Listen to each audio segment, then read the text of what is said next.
क्या BP, sugar, बुखार की दवाएं टेस्ट में फेल हो गई है? क्या अब आपको भी सेहत की कमान खुद अपने हाथों में ले लेना चाहिए?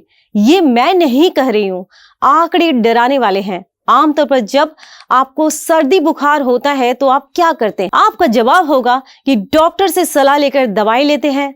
डायबिटीज और हाइपरटेंशन होने पर तो रोज नियम के साथ दवाई लेते हैं।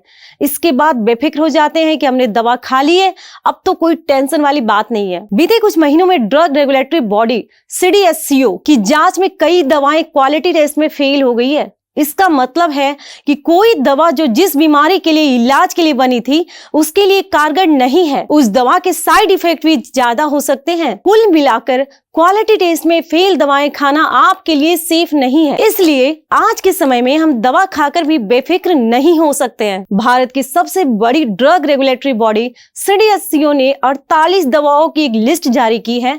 ये दवाएं अगस्त महीने में ही रैंडम सैंपल क्वालिटी टेस्टिंग में फेल हो गई है। इस टेस्टिंग में कुल 53 दवाएं फेल हुई है, जबकि इनमें 5 दवाएं ऐसी है जिन्हें कंपनियों ने अपना मानने से ही इनकार कर दिया। ये नकली दवाएं थी जो बाजार में कुछ फार्मा कंपनियों के नाम से बेची जा रही थी। आपके लिए चिंता की बात यह है कि टेस्ट में फेल हुई दवाएं hetero drugs, Alkem laboratories, Hindustan antibiotics limited Karnataka और एंटीबायोटिक्स एंड फार्मास्यूटिकल्स लिमिटेड जैसे देश की नामी फार्मा कंपनियां बना रही हैं। ऐसे में हम किसी कंपनी पे भरोसा करें तो कैसे करें? अब नामी फार्मा कंपनियों की दवाएं क्वालिटी टेस्ट में फेल होने का मतलब है कि बहुत बड़े पैमाने पर लोगों के स्वास्थ्य से खिलवाड़ किया जा रहा है। जुलाई 2023 में तत्कालीन केंद्रीय स्वास्थ्य परिवार कल्याण मंत्री मनसुख एल मंडाविया ने एम्स ऋषिकेश के तीसरे दीक्षांत समारोह में कहा था कि भारत के लोग डॉक्टर्स को ईश्वर के दूत के रूप में देखते हैं। इसलिए डॉक्टर्स की जिम्मेदारी है कि वे मानवता की सेवा के लिए स्वास्थ्य सेवा सस्ती और सुलभ बनाएं। उन्होंने यह भी कहा था कि भारत में स्वास्थ्य बिजनेस नहीं है बल्कि सेवा है। हालांकि बीते कुछ महीनों में मनसुख मंडाविया की कही इन दोनों बातों पर बट्टा लगा है। इसलिए आज वेलनेस मैटर में हम बात करेंगे CDSCO की टेस्टिंग में फेल हुई दवाओं के बारे में। साथ ही जानेंगे हम फार्मा कंपनियों और डॉक्टर से भरोसा क्यों नहीं करें, हमारी कौन सी आदतें हमें बीमार कर रही है और हम कैसे अपनी सेहत की लगाम अपने हाथों में ले सकते हैं। Indian council of medical research ने एक सर्वे रिपोर्ट जारी की थी जिसमें बताया गया था कि भारत में 45% डॉक्टर गलत प्रिस्क्रिप्शन लिख रहे हैं। इसमें यह भी पता चला था कि डॉक्टर प्रिस्क्रिप्शन पेपर पे कई दवाएं बेवजह लिख रहे हैं, जैसे पेंटोप्रोजोल, रेबिप्रोजोल, डोमपेरिडोन व एंजाइम ड्रग्स। इसके अलावा भी कई ऐसे दवाएं जो कि सैंपल टेस्टिंग में फेल हुई है। इंडिया ब्रांड इक्विटी फाउंडेशन के मुताबिक भारत में फार्मा इंडस्ट्री बीते कुछ सालों में तेजी से बढ़ रही है। इसमें साल 2020 से 2025 के बीच 37% कंपाउंड एनुअल ग्रोथ अनुमान जताया गया है। साल 2024 में 10 से 11% बढ़ोतरी का अनुमान है। कैल्शियम और विटामिन डी की पूर्ति के लिए बच्चों को दी जाने वाली पॉपुलर टेबलेट साइकिल तक इस क्वालिटी टेस्ट के पैरामीटर पर खरी उतरने में असफल रही है। इसे नामी फार्मा कंपनी टोरेंट फार्मास्यूटिकल्स बनाती है। छोटे बच्चों को दांत निकलने के समय, बड़ों की हड्डियों से जुड़ी समस्या होने पर और बुजुर्गों को ऑस्टियोपोरोसिस से बचाने के लिए यह दवा बड़े पैमाने पर इस्तेमाल होती है। क्वालिटी टेस्ट में फेल हुई दवाओं की लिस्ट और फार्मा कंपनियों की लिस्ट इतनी लंबी है कि इन सब का नाम लिखना मुश्किल है। टेस्ट में फेल हुई ये दवाएं अक्सर हम खाते हैं, जैसे antibiotic drugs, antibacterial drugs, anti fungal drugs, बुखार की दवाएं, दर्द निवारक दवाएं, डायबिटीज की दवाएं, गैस की दवाएं, हाई ब्लड प्रेशर की दवाएं, मल्टीविटामिन सप्लीमेंट एंड कैल्शियम और विटामिन D3 और विटामिन B कॉम्प्लेक्स सप्लीमेंट। तो हम इससे कैसे बचें? कैसे हम भरोसा करें इस कंपनियों पे? क्या हम दवा का इस्तेमाल नहीं करें? हमारी कौन सी आदतें हमें बीमार कर रही है? हमें बीमार कर रही है जरूरत से ज्यादा भोजन करना।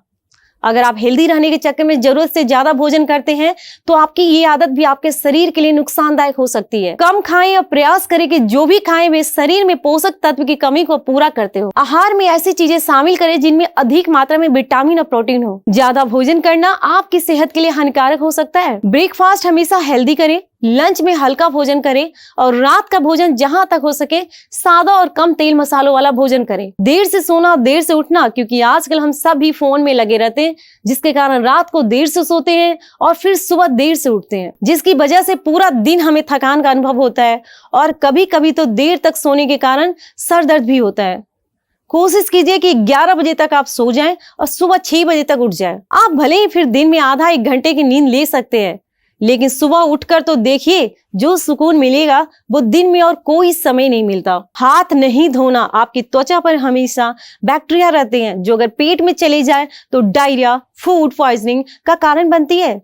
लेकिन अगर आप खाने से पहले 30 सेकंड तक अच्छी तरह साबुन से हाथों को साफ कर खाना खाते हैं तो आप कई बीमारियों से बच सकते हैं। यही नहीं, अगर आप दिन भर में कई बार हाथों को साबुन से साफ करते रहते हैं तो आपकी आंखें, नाक आदि भी बैक्टीरिया के संपर्क में जल्दी नहीं आते। नाश्ता नहीं करना सबसे बड़ी गलती है। सुबह ऑफिस जाने की जल्दी में लोग नाश्ता तक नहीं कर पाते। अच्छी सेहत के लिए नाश्ता बहुत जरूरी होता है, इसलिए घर से नाश्ता जरूर करके निकले। स्ट्रेस की वजह से लोगों को कई तरह की बीमारियां घेर लेती है।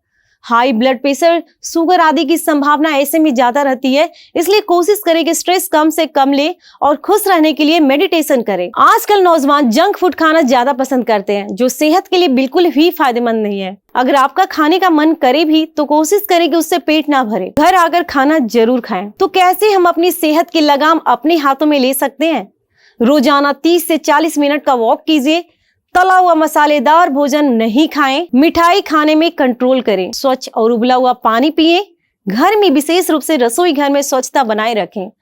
अपने आहार में हरी सब्जियों को शामिल करें क्योंकि इनमें शरीर की जरूरत के अनुसार प्रोटीन, आयरन, कैल्शियम और फाइबर की प्रचुर मात्रा होती है। प्रोटीन शरीर के लिए बहुत जरूरी होता है। इसके लिए अपने आहार में ब्रोकली, सोयाबीन, दाल और पालक को शामिल करें। अगर आप समय बचाने के लिए जल्दी जल्दी खाना खाते हैं तो अपनी इस आदत को छोड़ दें, क्योंकि अच्छे से चबा कर न खाया हुआ भोजन पचने में बहुत समय लेता है और यह पाचन तंत्र को थका देता है।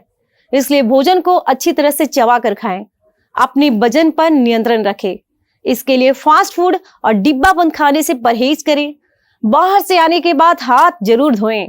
घर से बाहर पहने जाने वाले जूते, चप्पलों को घर के अंदर ना लाएं, अन्यथा इसके साथ आपके घर के अंदर बहुत सारे कीटाणु आ जाएंगे जो आपको बीमार कर सकते हैं। खाना खाते समय अपना पूरा ध्यान भोजन पर ही रखें। खाते समय मोबाइल या टीवी ना देखें, अन्यथा आप जरूरत से ज्यादा खा लेंगे और आपका वजन बढ़ेगा।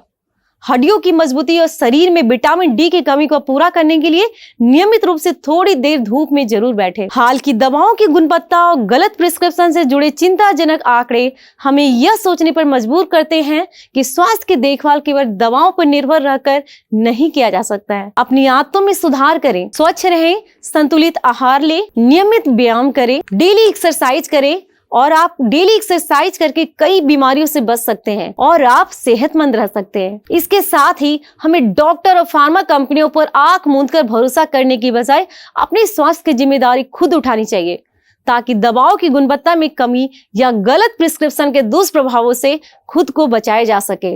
आज के प्रोग्राम में बस इतना ही। स्वास्थ्य से संबंधित सारी जानकारी के लिए भारती न्यूज को लाइक, शेयर और सब्सक्राइब करना ना भूलें। धन्यवाद।